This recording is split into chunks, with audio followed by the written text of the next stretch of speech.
Hello साथियों, आ जाइए English फटाफट की सीरीज के अंदर। मैं संदीप कुमार दी अचीवर्स चॉइस ऑनलाइन प्लेटफॉर्म आपका स्वागत करता हूं। आज हम देखने वाले हैं कि इंग्लिश में जो आप ट्रांसलेशन करते हैं या यूं कहें कि प्रत्येक के अर्थ के लिए जो डिटरमिनर दो होते हैं, ईच या एवरी, इसका कंफ्यूजन आज के सेशन के बाद नहीं रहने वाला है। प्रत्येक लड़का, ईच बॉय, एवरी बॉय क्या लगाएं, प्रत्येक विद्यार्थी, ईच स्टूडेंट, एवरी स्टूडेंट क्या लगाएं, ये सारे कंफ्यूजन आज के सेशन में हम कंप्लीट करने वाले हैं। तो आइए देखते हैं। सबसे पहले प्राइमरी बात इसकी करते हैं। देखिए, इनकी सबसे जो बेसिक बात है ना, सबसे पहले तो आप इसको गौर करना, क्या कि ये दोनों ही डिटरमिनर अपने साथ कोई ना कोई नाउन जरूर लेंगे।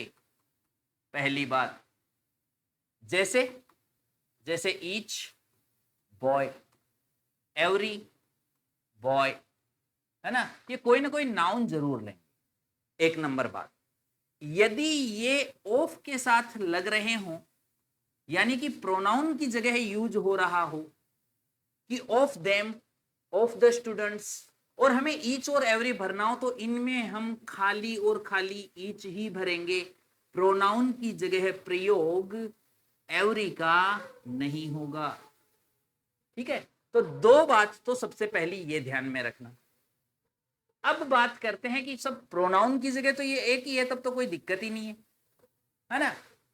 लेकिन जब डिटरमिनर की जगह लगते हैं तो ईच और एवरी में से कौन सा लगाएं, तो उसके लिए बहुत सिंपल सी बात ध्यान रखनी है कि जिन प्रत्येक के साथ जुड़े हुए नाउन के बारे में आप बात कर रहे हो, हालांकि बात सभी की होती है, लेकिन इसके साथ जुड़ा हुआ नाउन फिर भी सिंगुलर होता है, आगे आने वाली वर्ब भी सिंगुलर होती है, और ये जितने हैं उनकी सबकी बात करता है एक एक करके, एवरी भी, ईच भी। जैसे 20 स्टूडेंट है, 100 स्टूडेंट है, 500 स्टूडेंट है, 1 लाख स्टूडेंट है, मैं कहूं प्रत्येक विद्यार्थी, तो उन जितने भी है ना सबकी बात हो रही है, लेकिन एक एक करके। इसलिए इसके साथ आने वाला नाउन भी सिंगुलर और वर्ब भी सिंगुलर ही काम में ली जाती है। ठीक है, और इसके बाद यदि अपन बात करें तो इसकी अंतिम बात क्या कि ईच कब, एवरी कब। यदि संख्या लिमिटेड हो, 2 4 5 7 10 में से आपको प्रत्येक का अर्थ देना हो, होती पूरी यूनिट के लिए है, सारों की बात हो रही है, लेकिन वो सारे यदि 2 4 5 10 हैं तो ईच हैं, ज्यादा हैं तो एवरी हैं। सर कैसे याद रखें? एवरी यानी वेरी, वेरी यानी ज्यादा।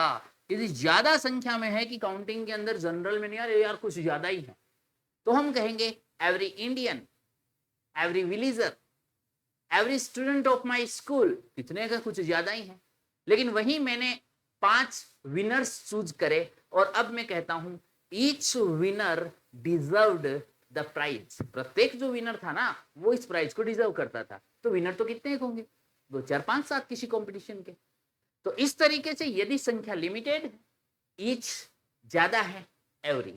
ओके साथियों, इन बातों को ध्यान में रखते हुए चलिए फटाक से एक बार वीडियो पॉज करके यहां पर दिए हुए सारे वाक्यों को सॉल्व कर लीजिए, उसके बाद हम देखेंगे सॉल्यूशन। आ जाइए सॉल्यूशन पे। Member of this society has paid the bill. The right answer is every member of, ज्यादा बात हो रही है, ज्यादा members. Member of my family is hard working, मैं कहूंगा साहब लिमिटेड है, each member of my family. Man of this village, singular ही आता है, नाउन ध्यान रखना, every man. Okay. Mobile has so many functions today, प्रत्येक मोबाइल ये फंक्शन रखता है, every. Okay. The father called of his sons, of his sons के साथ आपने देखा आएगा ही एक ही, कौन सा? Each of his sons. Blank tree is a valuable gift of nature, क्या कहा?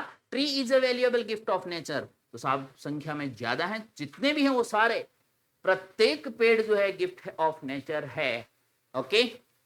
और साथियों ये लास्ट का जो सवाल है, गॉड हेल्प्स, भगवान मदद करता है उस व्यक्ति की, उस प्रत्येक व्यक्ति की, हु हेल्प्स हिमसेल्फ। ईच आएगा या एवरी आएगा, इसका जो जवाब है वो कमेंट बॉक्स के अंदर में आप लोगों से इच्छा रखूंगा कि आप लोग इसका जवाब जो है वो सही से, इन बातों को आपने कितना समझा है, इसके लिए कमेंट बॉक्स में इसका लास्ट वाले का उत्तर लिखेंगे कि इसमें ईच आएगा या एवरी आएगा। ओके साथियों, जय हिंद, जय भारत, टाटा, बाय बाय।